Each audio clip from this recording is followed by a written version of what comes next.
જય શ્રી કૃષ્ણ મિત્રો, જય માતાજી, જય સ્વામિનારાયણ। કેમ છો બધા? આઈ હોપ બધા મજામાં જશો। સ્વાગત છે તમારું એક નવા વ્લોગમાં। અને અમારી યારાબેને જો વેર વિખેર કરી નાખ્યું, બધા માંડવીને દાણા વયા ગયા, સિંગ બધી આખું પેકેટ આમ જુઓ, આખું પેકેટ આમ ઊંધું વારી દીધું। જો અહીંયા ગાંઠિયા ખાવા માંડાયેલા, સરખામ પગ રાખીને આમ જો ગાંઠિયા નીચે વયા ગયા, આમ જો વહી ગયા ને બધા। નહીં તો તૈયાર તો થઈ ગઈ છે અમારી યારા, પણ છે ને એને ખાવાનું ખૂટે નહીં અને ઢોળવાનું ખૂટે નહીં, બસ હવે ગોતે છે એમાં એકય દાણો નથી, બધાય વયા ગયા। હેઠે નાખી દીધી હતી સિંગ આખી, ગાંઠિયા ખાતા ખાતા સિંગ ક્યાં દાણો નાખ્યો ત્યાં? ક્યાં છે?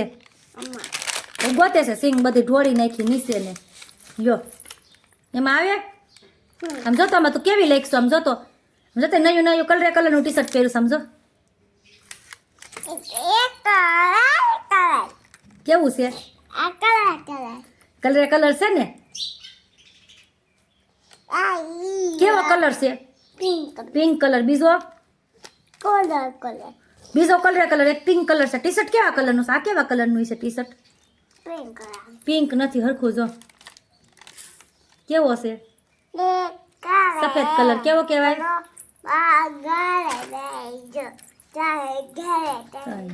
પછી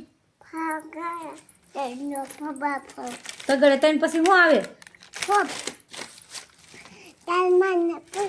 જા નિયમ એને બેન ને છે ને મારે રમત કરવાની ચાલુ થઈ ગઈ, રમત કરવાની ચાલુ થઈ। ઓલું ગાતો ગોળ ગોળ ટમેટું ગાતો, જો રમત આપણે એમ કહીને ગાવાનું એટલે ગાય જ નહીં સસુંદરી।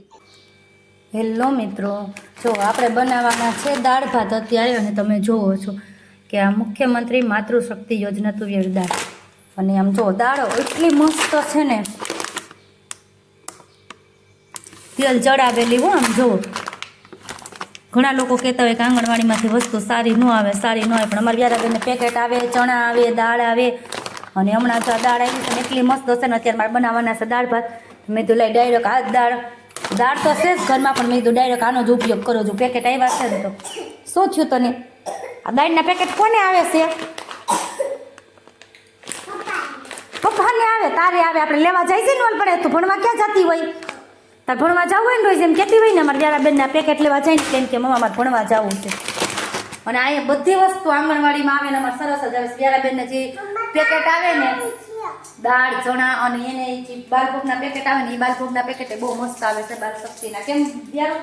એમાંથી તું શીરો અને થેપલું બનાવીને ખાતી હોય ને, એમાંથી આપણે ઘરનો થોડોક લોટ નાખવાનો અને એ લોટ નાખીને શીરો બનાવવાનો। અમારી યારા નાની હતી ને તો બહુ ખાતી, અત્યારે ઓછું ખાય છે, પણ ત્યારે તો એ બહુ જ ખાતી, એનું ખવડાવતી હું શીરો કરી। કેમ યારો? અને ખાતા શીખીને એટલે ડાયરેક્ટ મેં પહેલાં છે ને એને શીરો ખાતા શીખવાડ્યું। બાલ શક્તિના પેકેટ આવે ને શું ખોલી દો, એક ચોકેટ ખાઈ ગઈ ને એટલે આ કેટલા મેસે હવે?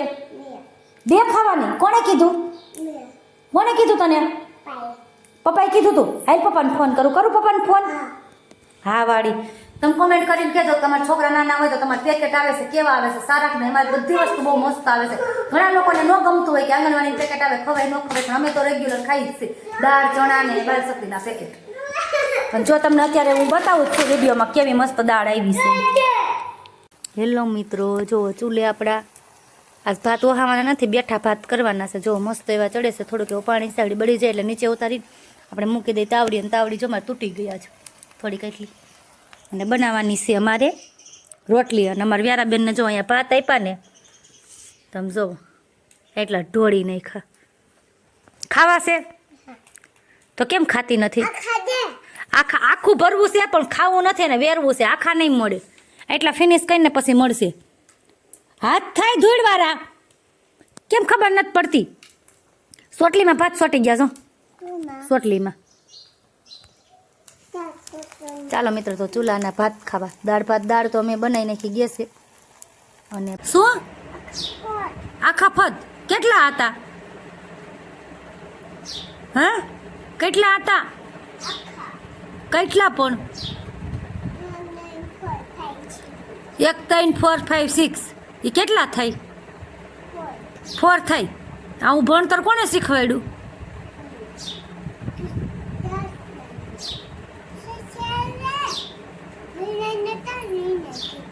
કોણે?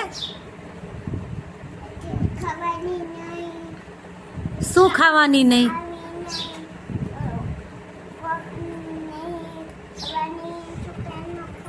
ચોકલેટ ન ખવાય એવું કોણે કીધું?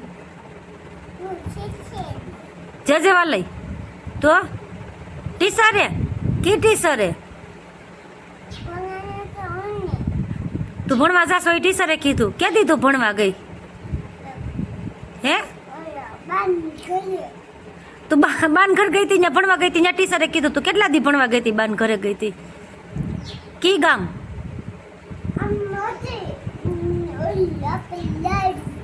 હા પણ કી ગામ ગઈ હતી તું? કી ગામ બાની ઘરે ગઈ હતી? બાનું ગામ કયું છે? આમ જો મમ્માને સામું જોઈ દાદાનું ગામ કયું છે? હે તો ખોલી દવાઈ કે ઓલા દાદાનું ગામ કયું છે? તું ગઈ હતી રોકાવા? ઈ તું ભણવા જાતી ને એ દાદાને ઘરે ગઈ હતી. દાદાના ગામનું નામ શું છે? કાંઈ નથી આવડતું? તો તું તેમ કહેતી હતી દાદા મારે પીપળી આવું તમારે ભેગું, એમ નહોતી કહેતી? તો કયું છે ગામ? પીપળિયા. કયું પીપળિયા? બાની ગલે જાવું જ પાછું તાર? ત્યાં ભણવા જઈશ ને? અહીં તને પપ્પા નથી જવા દેતા ને ભણવા? પપ્પાને કેમ હું જાઉં બાન ઘરે?